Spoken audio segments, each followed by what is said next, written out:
नमस्कार दोस्तों, स्वागत है आप सभी लोगों का। दोस्तों आज हम देखेंगे बिहार दरोगा मेंस का प्रैक्टिस सेट जो कि आपका एडिटोरिया का है।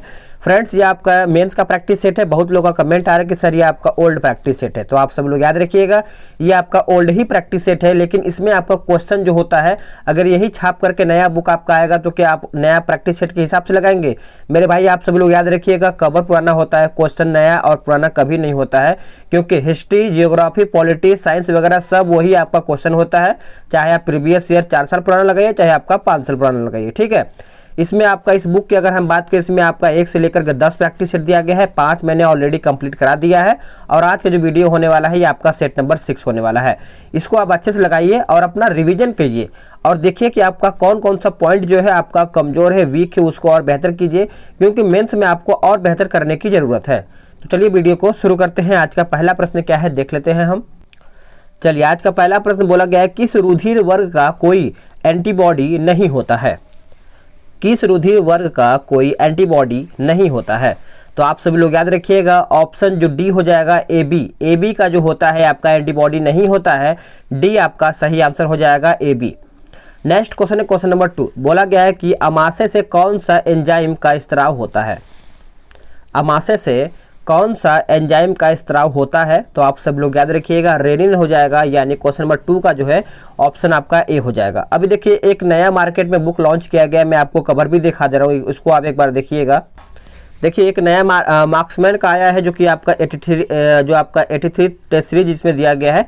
ये आपका बिहार दरोगा मेंस का ही है। तो इसमें आपका बहुत अच्छा खासा क्वेश्चन दिया गया है जो कि आपका चैप्टर बाय चैप्टर, यानी देखा जाए तो हर एक सेट में अच्छा खासा क्वेश्चन दिया गया है। तो अगर आप सभी लोग बोलेंगे तो मैं इसको ऑर्डर करके मंगवा लूँगा, फिर आपको मैं प्रैक्टिस सेट प्रोवाइड कराऊंगा। तो जैसा आपका कमेंट आएगा उसी के हिसाब से मैं इसको शुरुआत करूँगा, ठीक है। तो चलिए अपने सेट पे आते हैं।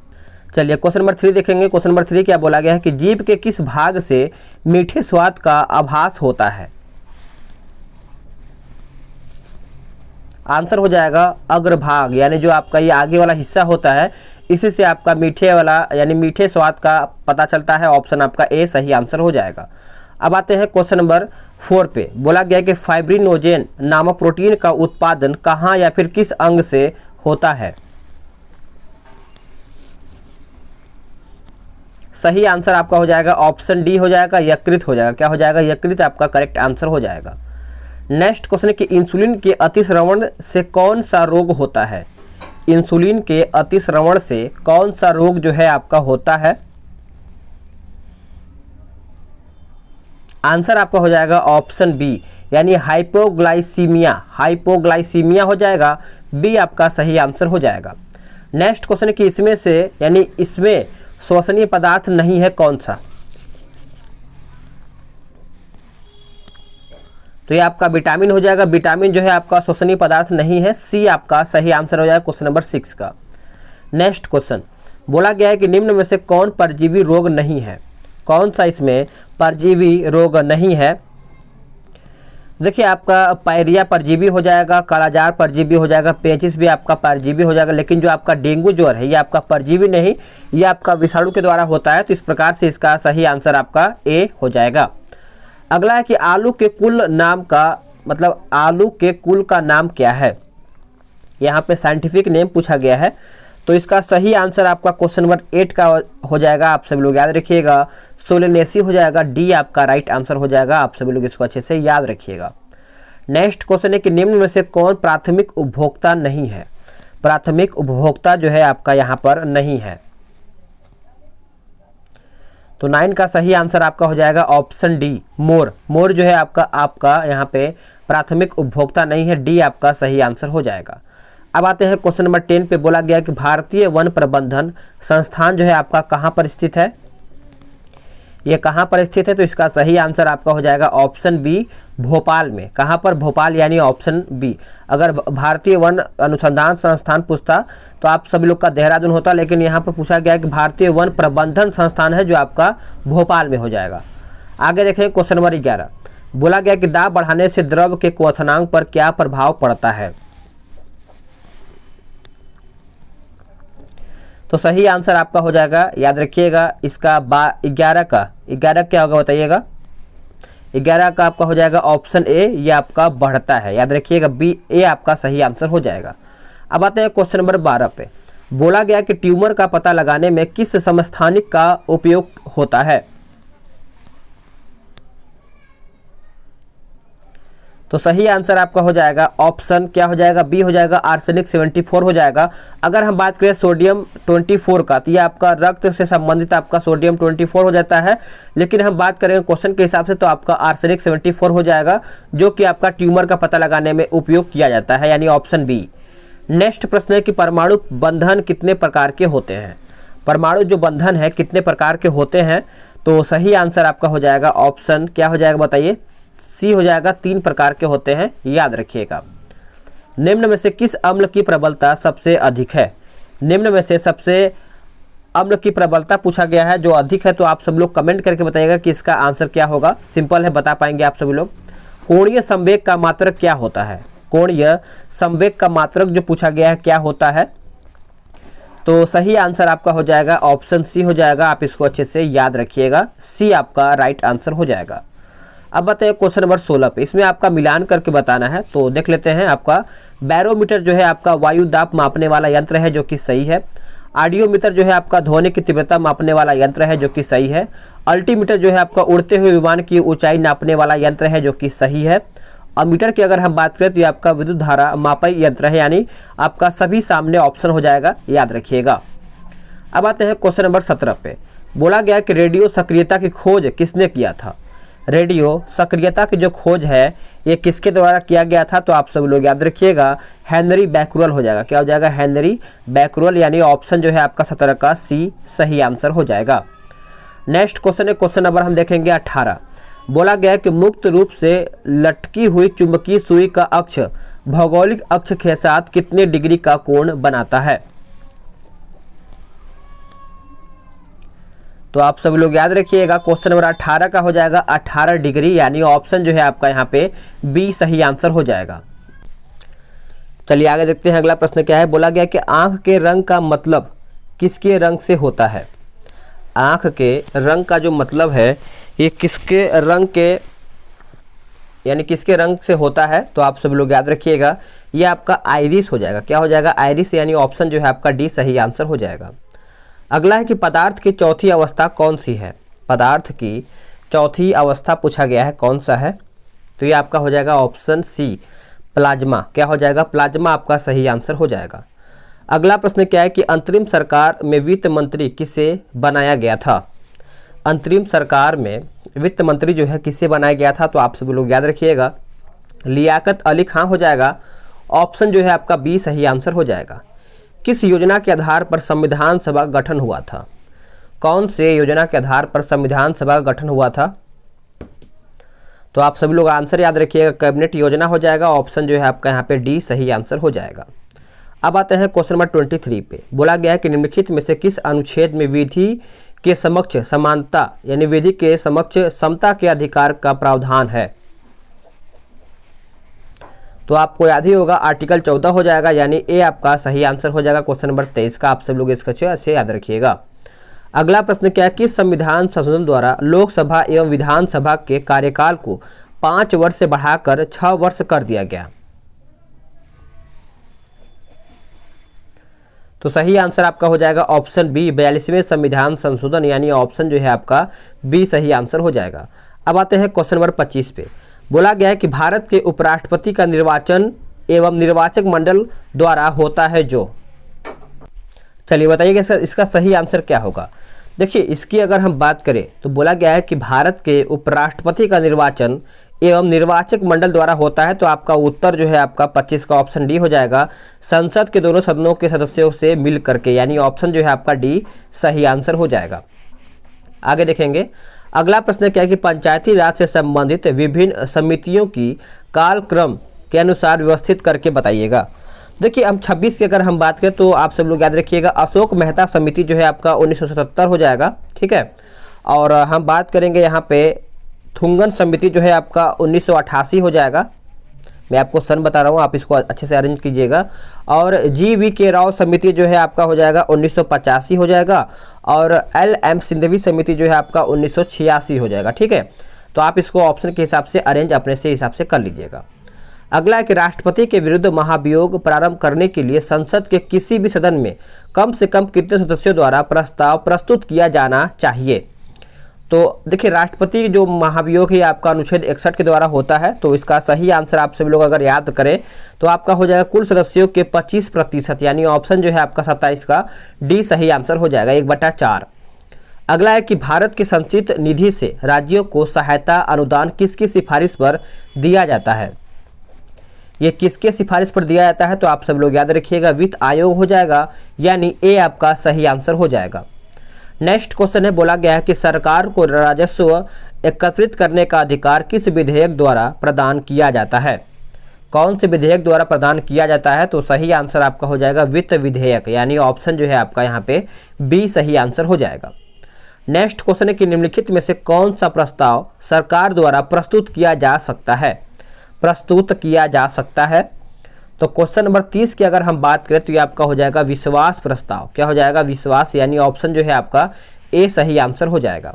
अगला प्रश्न है क्वेश्चन नंबर 31, गिद्ध संरक्षण परियोजना किस वर्ष जो है प्रारंभ किया गया था। गिद्ध संरक्षण परियोजना जो है कौन से वर्ष में प्रारंभ किया गया था, तो ये किया गया था 2006 में। क्या हो जाएगा, 2006 में।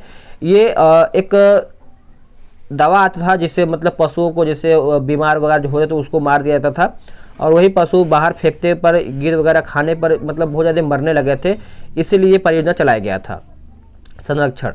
अगला है कि राउरकेला स्टील प्लांट किस देश के सहयोग से लगाया गया है। अगर हम राउरकेला की बात करें तो आप सब लोग याद रखिएगा जर्मनी हो जाएगा, ऑप्शन जो है आपका 32 का सी सही आंसर हो जाएगा। नेक्स्ट क्वेश्चन है कि मुखौटा एवं युद्ध नृत्य किस राज्य का लोक नृत्य है। कौन से राज्य का लोक नृत्य है मुखौटा एवं युद्ध नृत्य, तो आप सब लोग याद रखिएगा अरुणाचल प्रदेश हो जाएगा, ऑप्शन जो है आपका सी उत्तर हो जाएगा। नेक्स्ट प्रश्न है, किस मंत्रालय के द्वारा हाल ही में उम्मीद पहल का शुभारंभ किया गया है। उम्मीद बताइएगा, तो इसका सही आंसर आपका 34 का हो जाएगा, ऑप्शन बी केंद्रीय स्वास्थ्य एवं परिवार कल्याण मंत्रालय। केंद्रीय स्वास्थ्य एवं परिवार कल्याण मंत्रालय, ऑप्शन आपका बी उत्तर हो जाएगा। नेक्स्ट क्वेश्चन है कि हाल ही में जारी लिंग भेद सूचकांक 2019 में भारत का स्थान क्या था।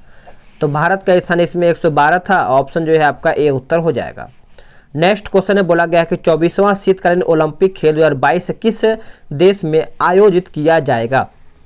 तो आप सब लोग याद रखिएगा इसका सही आंसर आपका हो जाएगा ऑप्शन बी चाइना में। क्या हो जाएगा, चाइना में।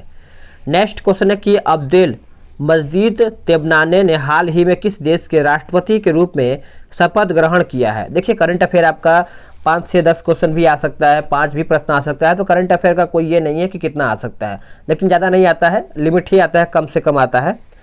तो इसका उत्तर आपका हो जाएगा ऑप्शन डी अल्जीरिया। क्या हो जाएगा, अल्जीरिया। अगला है कि एशिया तथा उत्तरी अमेरिका किसके द्वारा पृथक होते हैं। ये किसके द्वारा पृथक होते हैं, तो आप सभी लोग याद रखिएगा बेरिंग जलडमरू मध्य हो जाएगा, सी आपका यहाँ पे सही आंसर हो जाएगा। अगला प्रश्न है कि निम्नलिखित में से कौन सी महासागरीय धारा अटलांटिक महासागर में नहीं पाई जाती है। तो करेक्ट आंसर आपका हो जाएगा ऑप्शन सी पेरू धारा। क्या हो जाएगा, पेरू, यानी ऑप्शन जो है आपका सी सही आंसर हो जाएगा। नेक्स्ट क्वेश्चन में बोला गया कि उत्तरी ध्रुव में भारत के अनुसंधान केंद्र कहाँ, यानी अनुसंधान केंद्र का नाम बताइए उत्तरी ध्रुव में। तो सही आंसर आपका हो जाएगा ऑप्शन सी हिमाद्री। क्या हो जाएगा, हिमाद्री आपका राइट आंसर हो जाएगा। अगला है कि उत्तरी अमेरिका के शीतोष्ण घास स्थल को किस नाम से जाना जाता है। तो सही आंसर आपका हो जाएगा प्रेयरी। क्या हो जाएगा, प्रेयरी हो जाएगा, ऑप्शन जो है आपका सी सही आंसर हो जाएगा। नेक्स्ट क्वेश्चन में बोला गया कि सदाबहार किस्म के वन किन क्षेत्रों में पाए जाते हैं। तो सही आंसर आपका हो जाएगा ऑप्शन बी भूमध्य रेखीय क्षेत्र में, यानी ऑप्शन जो है आपका बी सही आंसर हो जाएगा। अब आते हैं क्वेश्चन नंबर 43 पे। बोला गया है कि निम्न में से कौन से ग्रहों के चारों ओर घूमने वाले उपग्रह नहीं है। घूमने वाले उपग्रह नहीं है, तो सही आंसर आपका हो जाएगा बुध तथा शुक्र। बुध तथा शुक्र हो जाएगा, ऑप्शन जो है आपका सी उत्तर हो जाएगा। आबादी की वृद्धि दर का तात्पर्य पूछा गया है। आबादी की वृद्धि दर का तात्पर्य पूछा गया है, बताइएगा। तो इसका सही आंसर हो जाएगा ऑप्शन डी जन्म और मृत्यु दरों के बीच का अंतर, तभी यहाँ पे आबादी की मृत्यु दर का पता चलता है। तो इस प्रकार से आपका ऑप्शन जो है डी उत्तर हो जाएगा।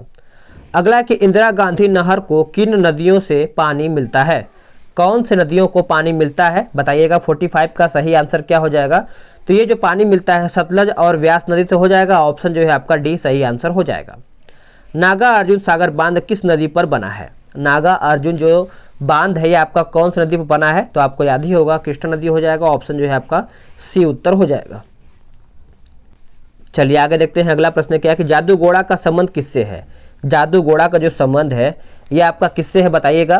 तो आपको याद ही होगा, यूरेनियम के खनन से हो जाएगा। डी आपका यहाँ पे 47 का आंसर हो जाएगा। अगला कि ऑपरेशन फ्लड किस कार्य से संबंधित है? ऑपरेशन जो फ्लड है ये आपका किस कार्य से संबंधित है? तो ये आपका हो जाएगा दुग्ध उत्पादन से। क्या हो जाएगा? दुग्ध उत्पादन, यानी ऑप्शन जो है आपका डी उत्तर हो जाएगा। नेक्स्ट क्वेश्चन है क्वेश्चन नंबर 49। अगला केबुल लामजाओ जो विश्व का एकमात्र तैरता हुआ राष्ट्रीय उद्यान है वो कहाँ पर स्थित है? भारत के कौन से राज्य में स्थित है? तो आपको याद ही होगा, जो कि मणिपुर हो जाएगा। ऑप्शन जो है आपका सी उत्तर हो जाएगा। नेक्स्ट क्वेश्चन है कि निम्नलिखित में से कौन सी मृदा कपास की खेती के लिए अधिक उपयुक्त है? कौन सी मिट्टी है जो कपास की खेती के लिए सबसे ज़्यादा अधिक उपयुक्त मानी जाती है? तो ये आपका हो जाएगा काली मिट्टी। क्या हो जाएगा? काली मिट्टी, यानी ऑप्शन जो है आपका बी राइट आंसर हो जाएगा। कुल्लू घाटी किसके बीच स्थित है? कुल्लू घाटी जो है आपका किसके बीच स्थित है? तो ये आपका हो जाएगा धौलाधर और पीर पंजाल। धौलाधर और पीर पंजाल। अगला है कि मणिपुर की सीमा किन राज्यों से लगता है? मणिपुर की जो सीमा है ये आपका कौन से राज्यों से लगता है? तो सही आंसर आपका हो जाएगा ऑप्शन सी, नागालैंड, असम और मिजोरम। नागालैंड, असम और मिजोरम जो कि मणिपुर सीमा से लगता है। आगे देखते हैं क्वेश्चन नंबर 53।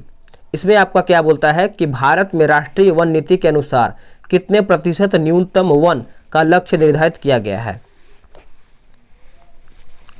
तो सही आंसर आपका हो जाएगा ऑप्शन सी, 33%। क्या हो जाएगा? 33, यानी ऑप्शन जो है आपका सी उत्तर हो जाएगा। अब यहाँ से आपका मैथ का क्वेश्चन स्टार्ट हो जाता है, तो मैं आपको जीके जीएस कंप्लीट कराता हूँ। अभी देखिए इसका पीडीएफ मैं आपको प्रोवाइड नहीं करा पा रहा हूँ, लेकिन पीडीएफ मैं आपको दे दूंगा, परेशान नहीं होइएगा। और कल का जो आपका बीपीएससी का सेट मैंने अपलोड किया था उसका पीडीएफ मैं दे दूंगा टेलीग्राम पे, वहाँ पे आप ले लीजिएगा, ठीक है। और दोबारा रिवीजन कर लीजिएगा, आंसर के साथ मैं आपको दे दूंगा। बोला गया है 72 कि निम्नलिखित में से फिनलैंड की राजधानी क्या है? फिनलैंड की राजधानी पूछा गया है, बताइएगा। तो इसका सही आंसर आपका हो जाएगा ऑप्शन डी, यानी हेलेंसिकी हो जाएगा। आपका उत्तर क्या हो जाएगा? हेलेंसिकी, यानी ऑप्शन जो है आपका डी उत्तर हो जाएगा। अगला है कि 38वां राष्ट्रीय खेल किस राज्य में आयोजित किया जाएगा? 38वां,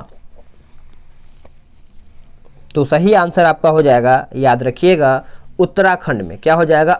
उत्तराखंड हो जाएगा, यानी उत्तर जो है आपका डी उत्तर हो जाएगा। अगला है कि विश्व रक्तदान दिवस किस तिथि को मनाया जाता है? रक्तदान दिवस, ब्लड डोनर, बताइएगा। 74 का सही आंसर क्या होगा? तो सही आंसर आपका हो जाएगा 14 जून को, यानी ऑप्शन जो है आपका 74 का सी सही आंसर हो जाएगा। नेक्स्ट क्वेश्चन है कि भारतीय रेलवे की घोषणा के अनुसार किस देश के साथ पहली बौद्ध सर्किट ट्रेन चलाई जाएगी? तो इसका उत्तर आपका हो जाएगा नेपाल। भारत और नेपाल, यानी ऑप्शन बी। नेक्स्ट क्वेश्चन के फीफा 17 महिला विश्व कप 2020 का आयोजन किस देश में किया जाएगा?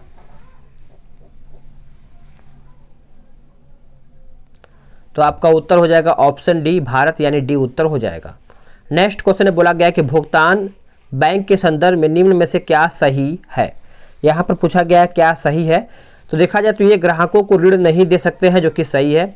ये मांग जमा स्वीकार कर सकते हैं, सही है। ये डेबिट कार्ड जारी कर सकते हैं लेकिन क्रेडिट कार्ड नहीं। तो आपका उत्तर क्या होगा? डी उत्तर हो जाएगा। 1, 2, 3 याद रखिएगा सभी लोग। अब आते हैं अगले प्रश्न पे। भारत में मिश्रित अर्थव्यवस्था का अर्थ क्या है? भारत में मिश्रित अर्थव्यवस्था का अर्थ पूछा गया है, तो उत्तर इसका ए हो जाएगा। राष्ट्रीय अर्थव्यवस्था में सार्वजनिक क्षेत्र के साथ साथ निजी क्षेत्र का विद्यमान होना, यानी ए आपका सही आंसर हो जाएगा। अगला है गरीबी उन्मूलन का नारा किस पंचवर्षीय योजना में दिया गया था? ये देखिए कंफ्यूज करता है क्वेश्चन। गरीबी उन्मूलन का नारा पूछा गया है। नारा की अगर हम बात करें तो आप सब लोग याद रखिएगा 6ठी पंचवर्षीय योजना में, और 5वीं में बल दिया गया था गरीबी उन्मूलन पर। तो आप सब लोग इसको अच्छे से याद रखिएगा। चलिए आगे देखते हैं, कंफ्यूज नहीं होइएगा। आपका उत्तर क्या हो जाएगा? 6ठी पंचवर्षीय योजना का, ठीक है। अगला है कि प्राचीन भारत के इतिहास में दक्षिण भारत में शासन करने वाले राजवंशों में चोल वंश का महत्वपूर्ण स्थान है। प्रशासन की सुविधा हेतु संपूर्ण चोल साम्राज्य को 6 प्रांतों में विभाजित किया गया था। चोल काल में प्रांतों को निम्नलिखित में से क्या कहा जाता था? तो क्वेश्चन नंबर 80 की अगर हम बात करें तो आपका हो जाएगा मंडलम, यानी ए आपका राइट आंसर हो जाएगा। चलिए आगे देखते हैं। अगला है कि अशोक सम्राट ने अपनी प्रजा के नैतिक विकास के लिए जिन आचारों की संहिता का पालन की बात कही, उसी अभिलेखों में क्या कहा गया था? तो आप सब लोग याद रखिएगा 81 का उत्तर आपका हो जाएगा ऑप्शन ए धम्म हो जाएगा। क्या हो जाएगा? धम्म। नेक्स्ट क्वेश्चन कि उदयन ने गंगा एवं सोन नदी के संगम पर पाटलिपुत्र नामक नगर की स्थापना की थी। इसकी जानकारी निम्नलिखित में से किस स्रोत से प्राप्त होती है? तो इसका सही आंसर आपका हो जाएगा परिस्वी यानी परिसीवर पर्वन हो जाएगा, गार्गी संहिता हो जाएगा, वायु पुराण, यानी इनमें से सभी हो जाएगा। डी आपका राइट आंसर हो जाएगा। निम्नलिखित में से कौन सही सुमेलित नहीं है? यात्री और शासक दिया गया है। कौन सा आपका गलत है? तो आपका उत्तर जो है सभी सुमेलित है। आप सब लोग याद रखिएगा। मेगास्थनी चंद्रगुप्त मौर्य, फाहियान जो है आपका चंद्रगुप्त द्वितीय हो जाएगा, और हेनसांग जो है आपका हर्षवर्धन, यानी सभी सही सुमेलित है, याद रखिएगा। आगे देखेंगे। अगला प्रश्न आपका है क्वेश्चन नंबर 84। इसमें आपका एक सेकंड देख लेते हैं क्या बोला गया है। बोला गया है चंद्रगुप्त प्रथम घटोत्कच का उत्तराधिकारी था। इनके महाधिराज की उपाधि धारण की तथा 319 ईस्वी में गुप्त संवत की शुरुआत की गई थी। गुप्त संवत एवं शक संवत के मध्य कितने वर्षों का अंतर है? तो कितने वर्षों का अंतर है? तो आप सभी लोग याद रखिएगा। आपका उत्तर हो जाएगा 241, यानी ए आपका राइट आंसर हो जाएगा। नेक्स्ट क्वेश्चन कि शिवाजी के नेतृत्व में मराठा शक्ति के उत्थान को मध्यकालीन भारत के इतिहास की एक महत्वपूर्ण घटना के रूप में जाना जाता है। 16 जून 1674 में शिवाजी ने रायगढ़ में अपना राज्याभिषेक किस विद्यमान के सहयोग से किया था? तो सही आंसर आपका हो जाएगा श्री विश्वेश्वर गंगा भट्ट हो जाएगा। ऑप्शन जो है आपका बी सही आंसर हो जाएगा।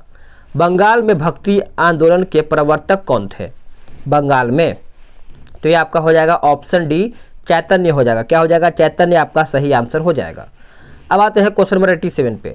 निम्न में से कौन सा कथन जो है आपका सही है? कौन सा कथन है जो आपका यहाँ पे सही है? तो बोला गया है कि 87 की अगर हम बात करें तो आप सब लोग याद रखिएगा। इसमें 1505 में फ्रांसिसियो द अल्मीडा भारत में प्रथम पुर्तगाली वायसराय बनकर आया था, जो कि सही है। पुर्तगालियों ने अपनी पहली व्यापारिक कोठी कोचिन में स्थापित किया था, जो कि सही है। तो ऑप्शन जो है आपका सी उत्तर हो जाएगा। अगला प्रश्न क्या है कि किस एक्ट के तहत बंगाल के गवर्नर जनरल को भारत का गवर्नर जनरल बना दिया गया था? वेरी इंपॉर्टेंट, कंफ्यूज करता है ये प्रश्न। तो चार्टर अधिनियम जो है आपका 1833 हो जाएगा। ऑप्शन जो है आपका डी उत्तर हो जाएगा। अगला कि निम्न में से किसने हैदराबाद राज्य की स्थापना किया था?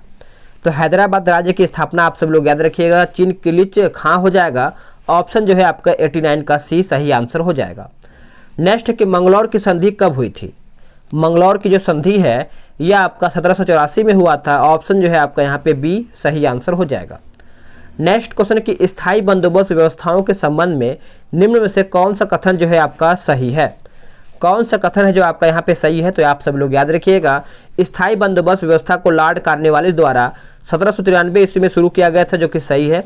जमींदारों को इस व्यवस्था में भू स्वामी बना दिया गया था। तो इस प्रकार से आपका जो उत्तर है सी उत्तर हो जाएगा, यानी 1 और 2 दोनों सही है। कांग्रेस के कराची अधिवेशन 1931 की अध्यक्षता निम्न में से किसने किया था? तो ये आपका किया गया था सरदार पटेल के द्वारा, जो कि ऑप्शन जो है आपका 92 का सी सही आंसर हो जाएगा। अगला है 93। बोला गया कि निम्न में से कौन सा कथन जो है आपका सही नहीं है? तो सही नहीं है तो आप सभी लोग याद रखिएगा। इसमें आपका क्या पूछा गया है? तो ऑप्शन ए ही हो जाएगा। आप इसको अच्छे से याद रखिएगा। जिसमें बोला गया कि निम्न में से कौन सा कथन जो है आपका सही नहीं है? तो ऑप्शन जो है आपका ए गलत हो जाएगा, यानी साइमन कमीशन की सिफारिश पर विचार करने के लिए नवंबर 1930 में प्रथम गोलमेज सम्मेलन आयोजित किया गया था, जो कि सही है।